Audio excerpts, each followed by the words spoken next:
Ya, kalau dari penyidik mengatakan satu hal yang adanya indikasi ataupun tuduhan yang dilontarkan kepada Ahmad Joni, tentunya Ahmad Joni juga bisa menangkal kan, menangkal. Tapi balik lagi, semua itu kan harus ada bukti ya.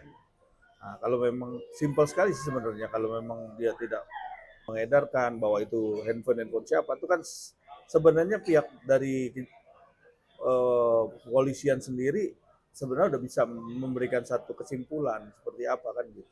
Kita nggak usah ngajarin lagi kan.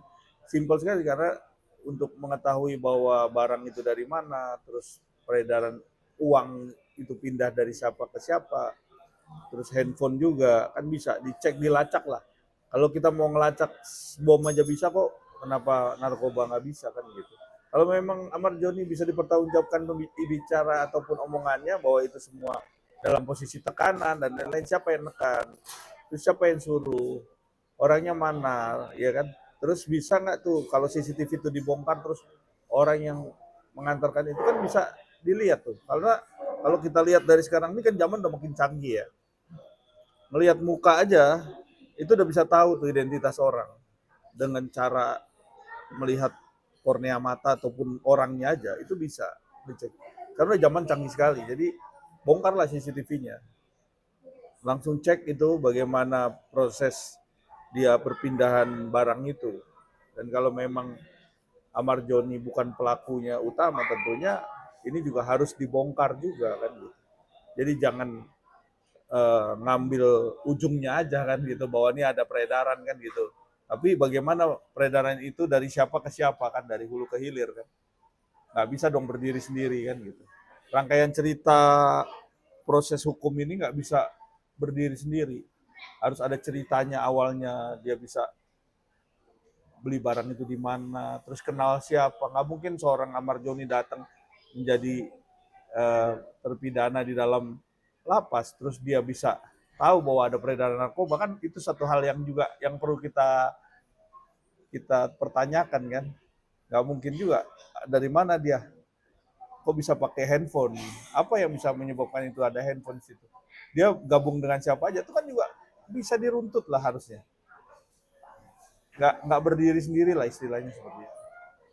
Tapi dari penyidik Arif yang menyatakan Amar mendapat barang haram jenis sabu seberat 100 gram dan dapat upah 10 juta, dan ditanya maksudnya kemana barang haram itu, ya sudah dijual, sudah diedarkan dan melalui aplikasi Zan, itu sejenis seperti BBM, aplikasi BBM chatnya itu melalui bandar, yaitu seorang Andre yang DPO.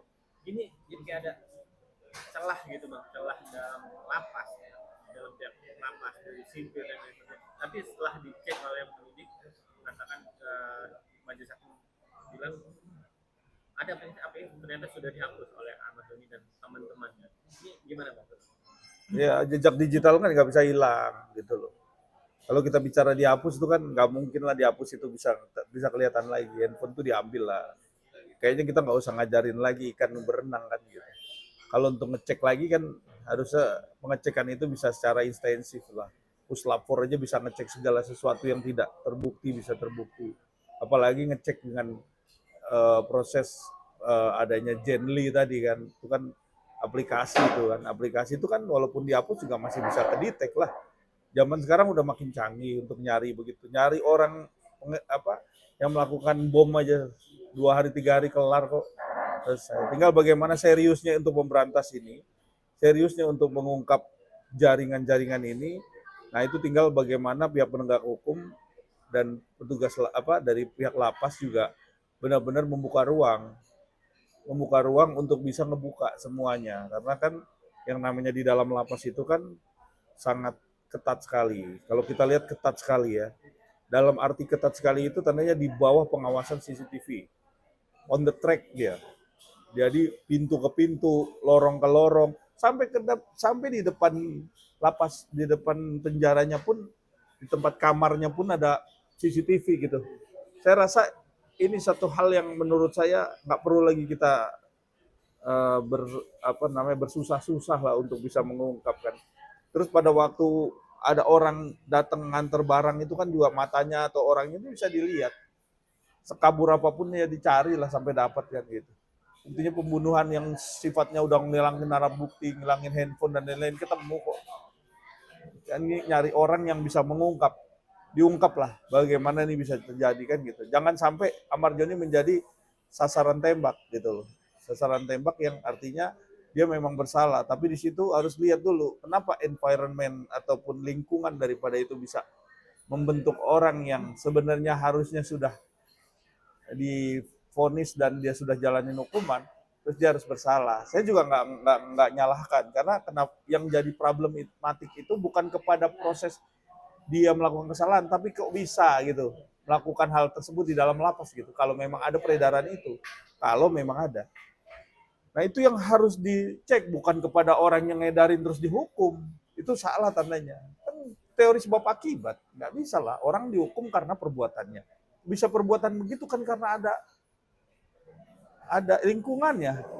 Nah lingkungannya kenapa nggak diberesin? Kenapa orangnya yang diberesin gitu kan? Cuman orangnya aja, lingkungannya dong beresin. Kayak kita orang beli narkoba, yang beli aja yang ditangkap gitu. Yang jual narkobanya kok nggak ditangkap gitu.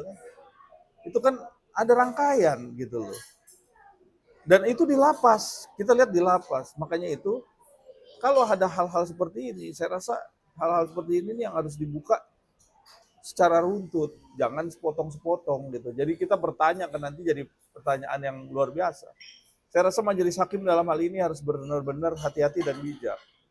Karena kita ini lagi memberantas narkoba.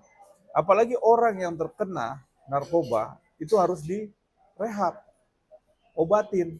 Nah peredarannya, obatin dulu yang memicu dari peredaran itu, bukan kepada orangnya. Kalau orang yang ada di situ, terus ada lingkungannya mendukung untuk begitu kan, itu kan harus diperbaiki sistemnya. Bang, tapi yang tadi abang bilang semua ada CCTV di dalam ruangan lapas. Nah saat diinterogasi itulah Amar Joni mengatakan dia tertekan dan juga ada di setrum, dia juga mengatakan dipukul. Itulah yang walaupun dia mengakui ya bahwa dia bilang dia mengakui pernyataan dia yang sebelumnya yang dia bilang dia ada mengedarkan narkoba. Ini gimana bang? Ada tekanan dari atau polisi atau pemukulan ini emang hal yang ya kita bisa bilang dalam rutan atau itu bermain atau gimana sih bang? Ya ini kan kalau kita lihat kan spesifik ya, nggak bisa dilihat sepotong-potong. Tapi balik lagi kalau memang adanya satu penyetruman dan lain-lain itu, saya rasa ya harus dibuka, harus dibongkar lah. Kan zaman ini sekarang udah nggak zaman ini apa namanya, saya rasa perlindungan hukum di Indonesia ini udah cukup bagus. Ya harus dilihat gitu seperti apa. Ya kalau bisa, ya kalau memang Amar Joni ini, saya juga nggak tahu dengan Amar Joni, tapi kalau kita ngeliatin beritanya ini kan agak gemes juga ngelihatnya. Kok bisa gitu kan seperti itu. Ya tandanya ini harus menjadi perhatian kepala BNN dan dari pihak kepolisian, dari pihak Kalapas, Dirjenpas, semuanya juga harus concern tentang ini. Karena kalau enggak negara ini rusak kan gitu. Kalau ada peredaran di dalam lapas, terus kita pura-pura nggak tahu, begitu tahu bahwa ada ya seorang Amar Joni gitu kan, Amar Joni dijadikan pesakitan. Nah itu nggak fair juga kalau dia terlalu berat kan gitu. Kita juga ngelihat di sini harus secara kemanusiaan. Karena bagaimanapun juga dia bisa di dalam lapas begitu, ada apa kan gitu. Ada apa kan harus dibongkar itunya, pemicunya. Jadi kalau satu kasus tuh pemicunya dulu apa pemicunya? Kok bisa gitu? Kok bisa masuk gitu kan? Sedangkan kita mau masukin makanan aja susah, harus dibongkar semuanya baru bisa masuk. Orang aja harus pakai kornea mata, masuk ke dalam tuh pakai kornea mata. Ini fakta loh. Duduk pakai cap jari baru bisa masuk. Kok bisa gitu loh?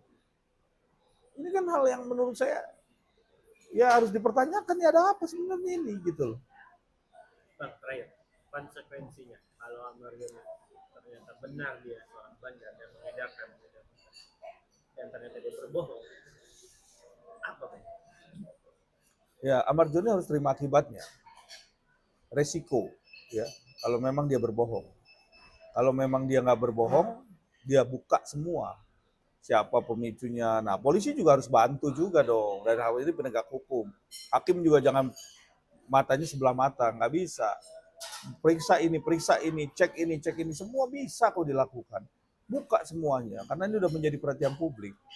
Jadi kalau memang apa yang disampaikan Amar Joni bohong, dia terima risikonya. Hukum seberat-beratnya. Kalau memang dia sendiri melakukan itu.